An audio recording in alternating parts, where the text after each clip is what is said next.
Hey guys, Russell here from homebrewrepublic.co.nz. Welcome to today's video. We've got a real treat for you today. We're about to introduce you to a gentleman by the name of John, who is the man, the name, the face behind the Brick Road Brewing brand. What we really wanted to do was give you guys a chance to hear from John directly what the Brick Road brand is all about, what he's trying to do for brewers, and what we might expect from Brick Road in the future. But the conversation covered so much more than that. There's tips and tricks in there that every brewer can pick up on. John is also a certified beer judge. I took some beer out there. It was of course made using Brick Road kits, but I got some informal but really honest feedback from John about how I can think about improving my own beer brewing. Hey guys, Russell here. How you going? I am lucky enough today to be sitting down with John, who is of course the man, the name, the face behind Brick Road Brewing in New Zealand. How you going? Good. Cheers, Russell. And I think one of the most important things is you're a brewer yourself, right? Yes, I started home brewing about 8 years ago now, 8 or 9 years ago. As craft beer was becoming so popular and there was so many different options. And I wanted to have a crack at brewing it myself, and that's where it all started with homebrew. Brick Road launched, it was last year, it was around December last year, you kind of really hit So really you're kind of 9 months into the journey in terms of being on the market. What did you want to achieve, and I guess what was your kind of reason for starting the brand?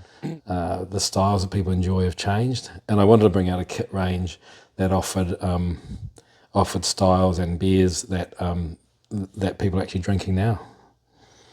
Yeah, so that was really the start of it. And then also the other thing about kit brewing is even any type of home brewing or any type of new hobby, you know, you want to start quite simple and you want to make it quite easy to do, and you want to be successful at it early. So I wanted to offer a range of products that enabled you to easily brew a really nice beer, you know, quickly, with good advice. But at the same time provide that journey, if you like, and that's why I talk about with Brick Road being on a journey and building your own styles brick by brick, like I think most homebrewers do. In my travels around all the homebrew shops in Australia and New Zealand, talking to the homebrew shop owners, it's pretty consistent. People start off wanting to brew a particular, usually a clone beer, a beer similar to one that they buy, and then from there they get a bit creative often, and they want to try different flavors, different tastes, different alcohol levels. They want it to be a bit drier, they want it to be a bit more stronger, they want it to have a bit more flavor, a bit more hop interest, whatever. So that's what we've done with the range. I think on the cans, on the back of the cans, before people even buy it, you can say, well, here are all the options. So you can run it with a kilo of dextrose if you like, or you can make a really big beer with this and extra hop additions, and maybe even a different yeast. And that was kind of reflects the journey I went on when I started home brewing, and what I'm doing now in terms of brewing exactly the style that I like the most. You know, I usually do 2 or 3, but yeah, there's certain go-tos that you know you get a recipe you like, and I think I wanted people to see that you can do that. You know, what was, when you were bringing this range to life, like, so how long did that process take, and what was the process you went through? I don't know. It probably took years, because I was thinking about it, you know, for a long time before I had the opportunity to do it. And then it probably took another 12 months to actually, from beginning to end, once we started doing it. So it was quite a process. I sort of looked at what the popular styles were, but also the ones I liked, like the red IPA. I just brought that out because I like it, and that turned out to be one of the most popular in the range, in the craft range, which was quite glad about. A lot of homebrewers like red IPAs, so there's a few thrown in there just because they're different, and the process was really like I started when I started home brewing, I was making beers that weren't weren't exactly how I wanted them, and I was getting advice from some homebrew shop owners. Why doesn't this taste great? What's wrong with it? And they could straight away pick out. I think your yeast didn't attenuate properly, or it sounds like you might have pitched the yeast at a too high a temperature or something like that. And I didn't, how do they know that? Just from tasting it. So turns out they often, they're trained in it, right? They've learned, and there's a thing called the BJCP judging qualification, which you can do. And one of the big parts of that is understanding faults in your beer. So, I started it, I guess, in terms of trying to brew better beer, and got really interested in it. And as part of that process, you learn all the different beer styles from around the world, because you have to judge them in competitions. And that was really, really interesting. I got quite into that, and found it that there's just such an amazing variety of beers that during the training you taste that you've never tried before, and wow, this is, and we were tasting the best examples of it, because that's the other thing, you don't often know. You try craft beers, a lot of people do that, they drink normal beer and normal lagers or draft, then they try a craft beer and they go, oh, it didn't taste any good, and 9 times out of 10 is because it actually wasn't very good, and the thing is, in the judging, we were tasting the best examples of these styles, and you could just taste like beers. Like even wheat beers. I was never a big fan, but tasting a great wheat beer, is delicious. So that's a thing I wanted to bring a little bit into the range as well. Some different styles. So we have a Belgian wheat beer, and we have a French saison, which are delicious, drinkable styles. And and often they're only accessible to all grain brewers, right? So, as I said, it's great to be able to bring a good variety to kit beers, so people can try all different styles, even when they're just learning. I think that's another thing to bring out as well, because you touched on it before, but you are a certified judge. How much judging are you doing in New Zealand? Yeah, I'm doing. I just did one a few weeks ago, and so I'm probably judging every 3 or 4 months.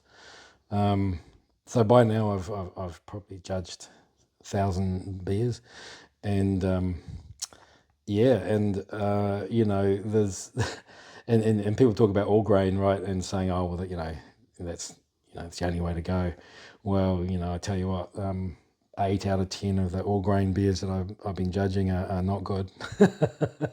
They're not good beers, and this would be better than most of them, for sure. That's a huge compliment. Yeah, Thank you, yeah. So well done. Yeah, and I think there's a lot of misperception out there, misconceptions about things. And one of the other things about kit beers is brewing them with all malt, right? So at the cheap end, the more sugar's cheap. So if you add sugar, you can increase the alcohol, but without any body or flavour or anything else, right? So a lot of cheap beers, cheap kit beers are using sugar, whereas our whole range, we recommend all malt, that you use either dry malt extract or liquid malt with the kits.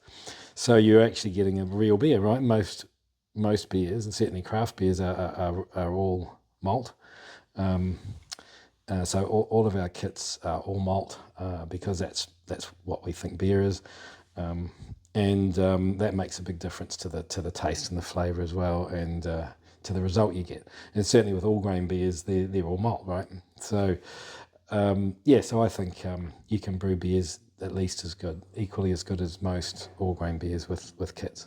What's coming next for Brick Road that you can share without giving away the kit out of the bag? We're looking at a whole lot of different things at the moment. We've got a big list of new styles we want to think about, and I mean, some of the trends at the moment are into and whether they're trends or fads, you never really know, but people are looking for lower alcohol beers. They're looking for lower carb beers. They're looking for there's a style, IPLs you've probably heard of, imperial lagers. India Pale Lagers, sorry, I think that's what it stands for. So yeah, they're a very hoppy lager, really, using sort of using IPA type hops and things. So yeah, we're looking at a bunch of things, and I think there's lots of exciting developments, potential there, and yeah, we'll be looking at what in our range, what's popular, what's selling, and deciding where we go from there.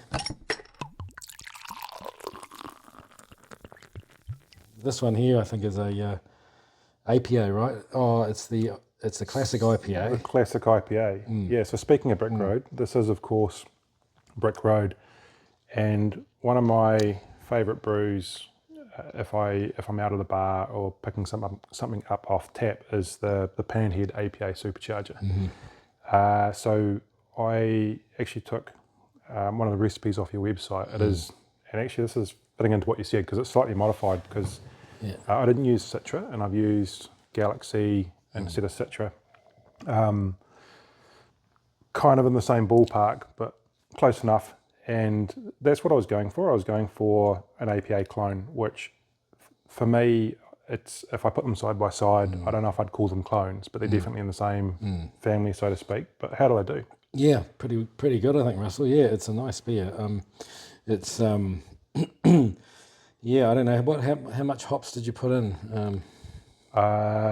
Actually, it was a big hop bill, 300 grams. Yeah, 300 grams. Yeah. It's and what is it, about 6% or 7? 5.8, I think it came out. Yeah. 5.8. Yep.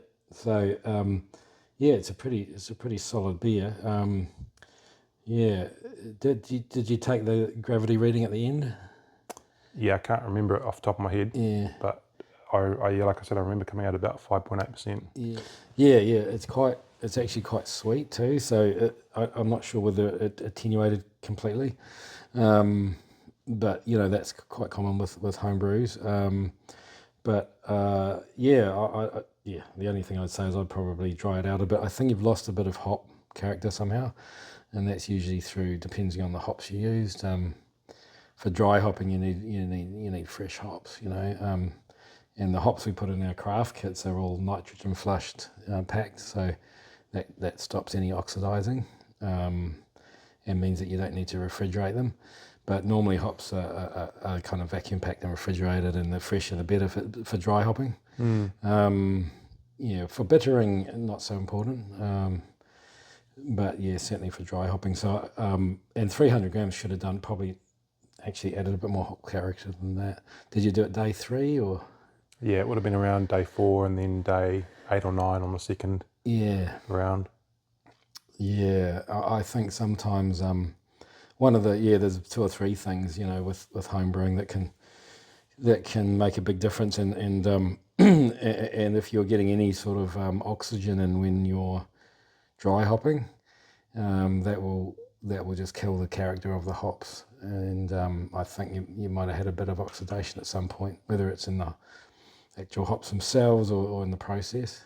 Yeah. So I usually say day 3 and maybe day 5, and the reason for that is the yeast is still active, so it actually takes up the it'll use the oxygen, right, and so you won't get oxidation. Now, if you have a perfect system and a perfect process, ideally you'd put hops in right at the end. Yeah. But no home brewer has that. So the reason I do them a bit early with home brewing is because you will get oxidation otherwise. And oxygen in fermented beer will not only kill the hop character, but it'll change the taste profile and other things. So it's your biggest enemy towards the end of fermentation. And jumping back to something else you said, so we were talking about this beer and we talked about one way to improve it would have been really looking at the hop process. The other thing you said was there was a bit of sweetness here, which possibly linked back to the attenuation. What would I be thinking about to improve that attenuation? Yeah. Well, there's a whole, I don't know, there's a whole lot of way, because the yeast is the main thing really in beer, and in terms of the process, right? So getting the yeast right, and that's what a lot of home brewers, you don't get that, because the yeast is those little creatures are doing the job for you.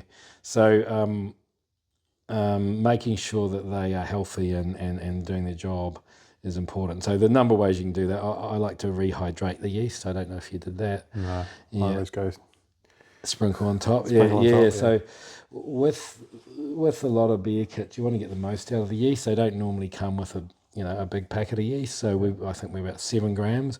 So you really want to and if you'd read the instructions under the lid, They will have. but no, so I like to hydrate it, because that way you're making sure that, because it's a dried yeast, you're making sure that all the cells are ready to go when they go in the beer. And that's very simple. You just put it in a cup of water and a gentle stir, and then gently pour it into the beer and gently stir it. That's after you've oxygenated the wort. That's another one. Oxygenating the wort's very important. It's a thing I learned early on, that getting plenty of air in there is really important, because yeast needs oxygen, and especially with extract kits, it can often have a lot less oxygen in it, because it's a syrup. So it needs to be really well mixed and really well aerated, and then gently pour the hydrated yeast in there.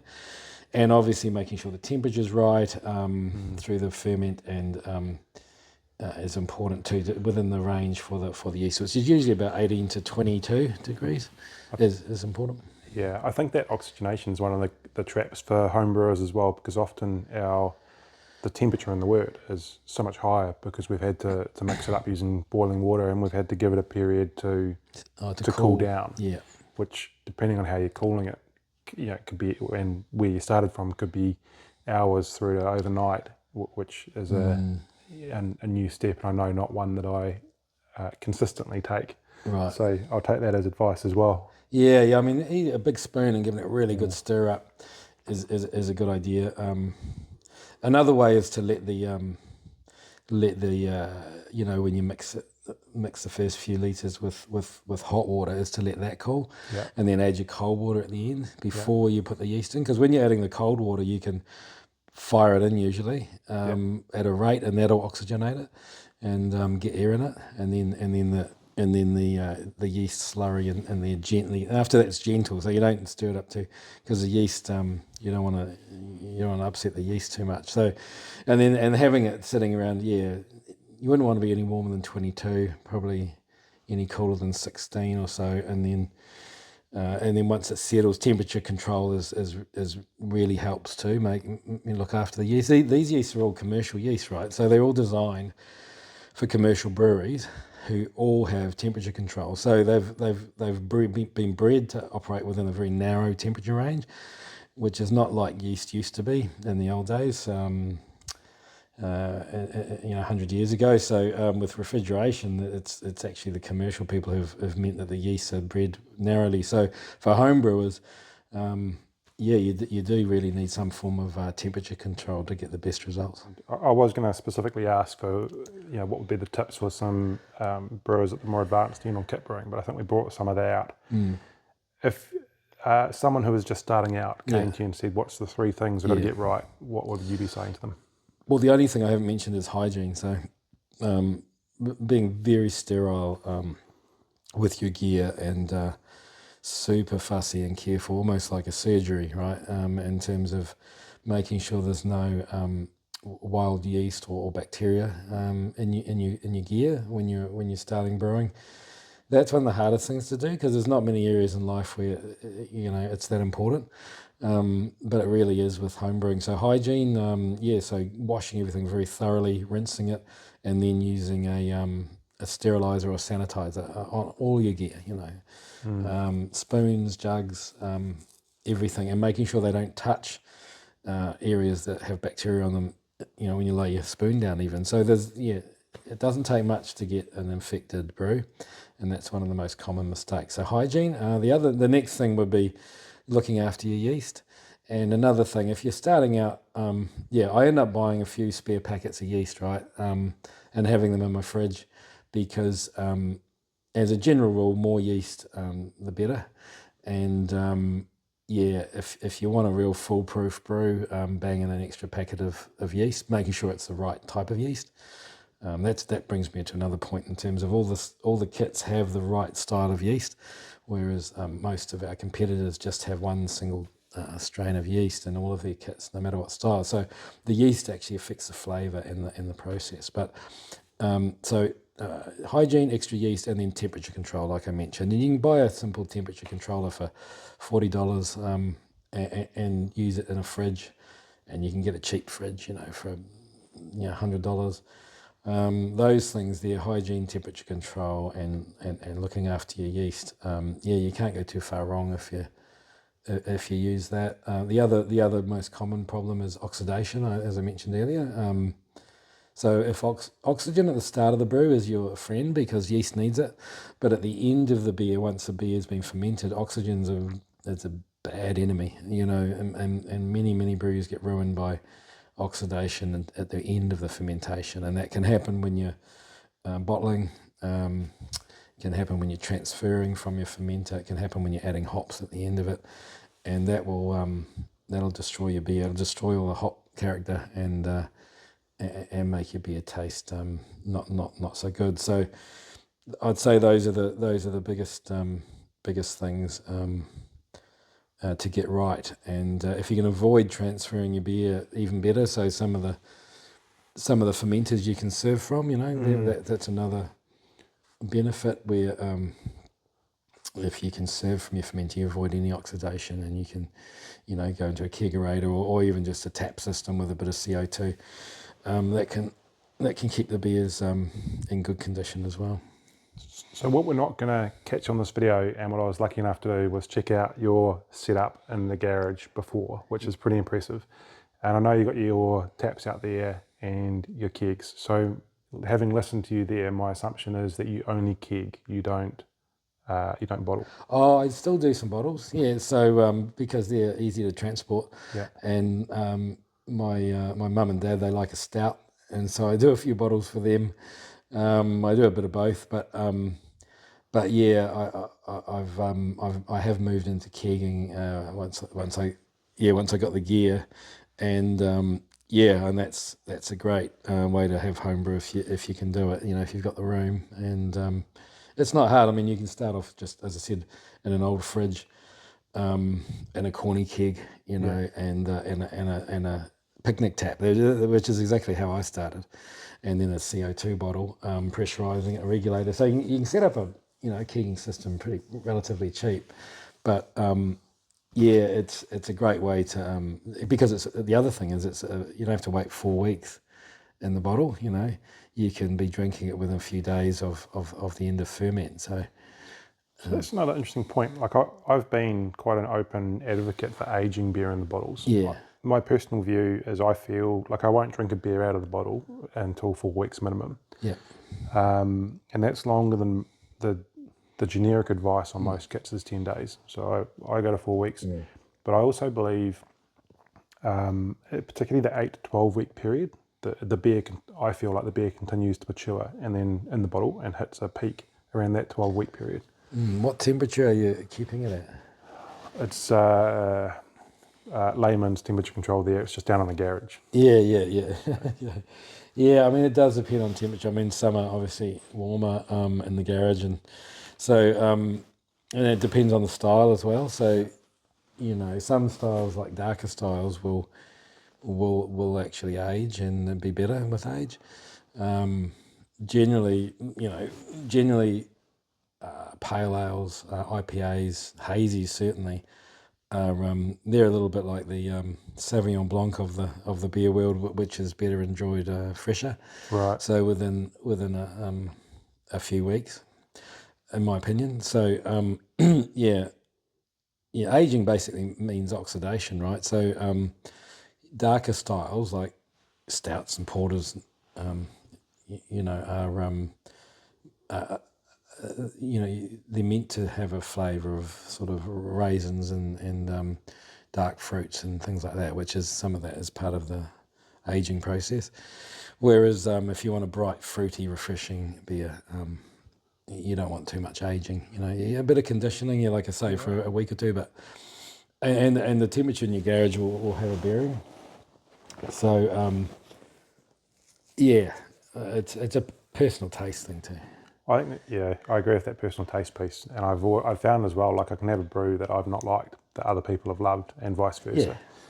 Yeah. That's a really interesting point, though. So I think you've just raised, I mean, that's an area I've never really considered, is temperature control during bottle maturing, which is not only, based on what you said, important, but also variable depending on the beer that you're doing. So just another area to kind of look at. Yeah, okay. Most people drink it before 4 weeks. It's all gone, so they don't get the opportunity. Yeah. Hey, John, we've been chatting for quite a while, and you've given an awful lot. But what I wanted to do was finish off with something a little bit different. And if you're up for it, I've got 10 questions here, which are intended to be quick fire, fun facts, kind of questions you don't think too hard about. Cool. So, first of all, your go-to hop for dry hopping and why? Oh, okay. I like Citra, Galaxy, Mosaic are my favourites. They just have they've got a depth of flavour. They got stone fruit. They got grape. They got earthy. Those are my favourite hops. Yeah. I agree. I particularly like the Galaxy and the Mosaic as well. Yeah. Okay, first beer you ever brewed, and how did it turn out? Oh, I think it was a brown ale or something, and it wasn't good. We got a lot wrong, and we drank it, and we were pretty happy with it because it was drinkable. Yeah. But looking back now, it wasn't the best one. But that's part of the fun too. If someone was to describe you as a beer, what beer would you be and why? I'd be going back to my red IPA again. Yeah. Because it's kind of a bit different, but also a bit more interesting and not just your everyday beer. Got a bit of history and a bit of body to it and plenty of flavour. Nice. Favourite craft beer, not the brand, like a specific brew. So if you're going to go buy a can, what are you drinking? What would I go for? I had amazing. Look, as you know, with my other business, Craft Box Direct, we've tasted. I think we worked out something like 400 different craft beers because we do a judge's selection every month.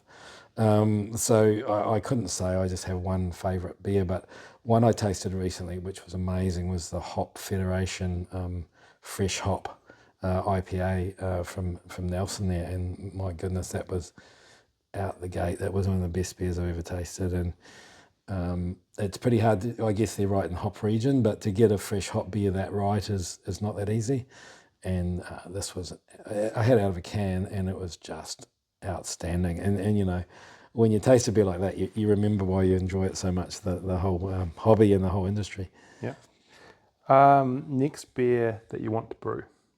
Oh, well, you probably saw out there, I've got the French Saison ready to go, and that's the one I want to put on, the Brick Road French Saison.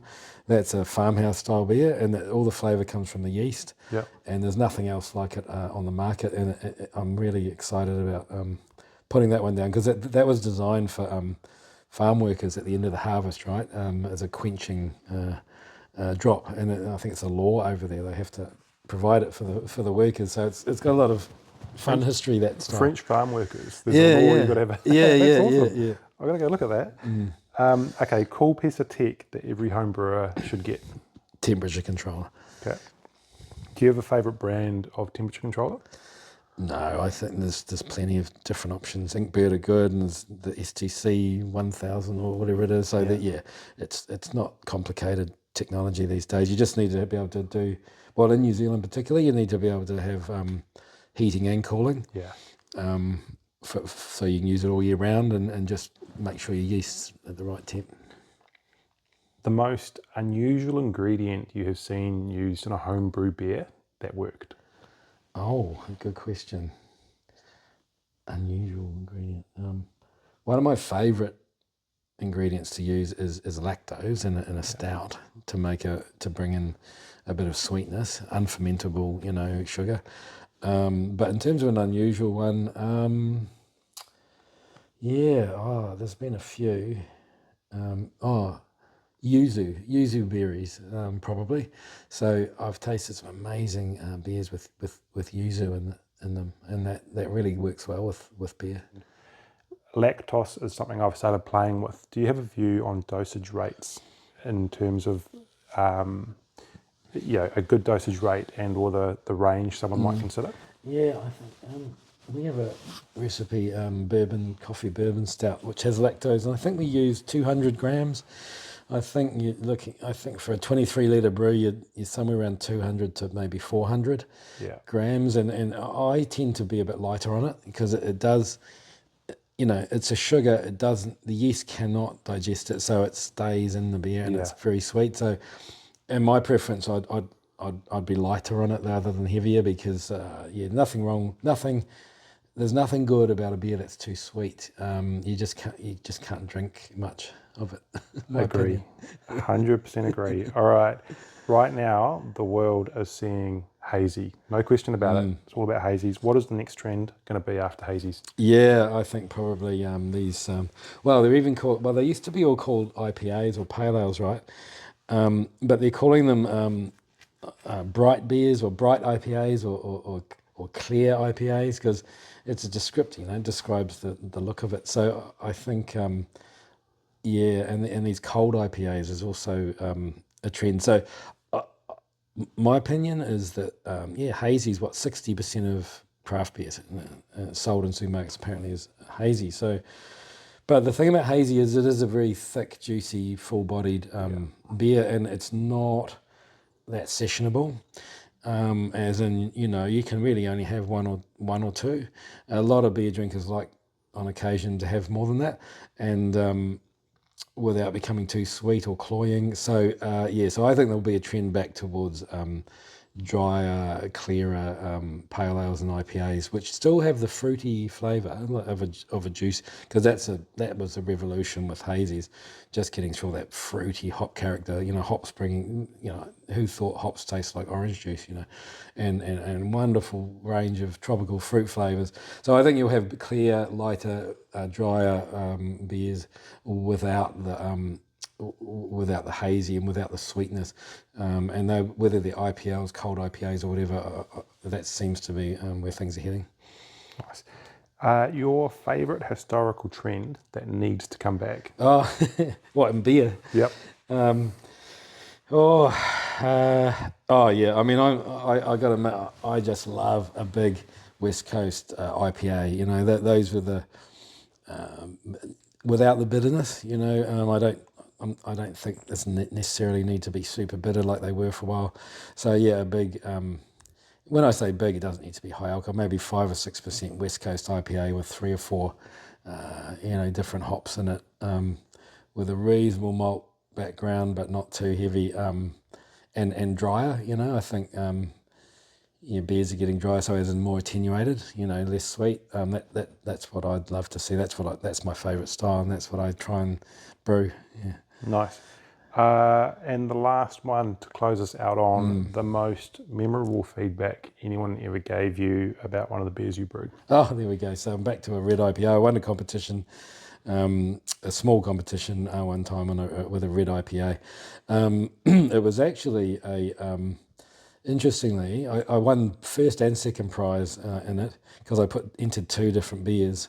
And the reason there was 2 was because I had a disaster with my all grain brewing, and I lost half the batch, and I had it on a time limit. So I filled it back up and I threw in a can of extract to try and save the batch, and it ended up winning the comp. So.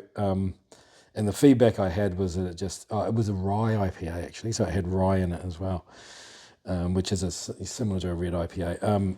And I just got just the right amount. One of the things about rye is it's again a very strong flavour, and I'd been quite light on the rye, but it just had enough in there to get, so you could tell it was a rye IPA, but it was quite a nice deep red coloured with that rye coming through. And they're well balanced. Balance is the secret with beer. Balancing the sweetness and the hoppiness, and and they told me that was up there. So that would have been it. Nice. John, this has been an awesome conversation. I think there's something for everyone in here, not just about yourself or the Brick Road brand, but about brewing in general and some of the things we can all take away. So cheers, man. Yeah, no worries. My pleasure. Cheers.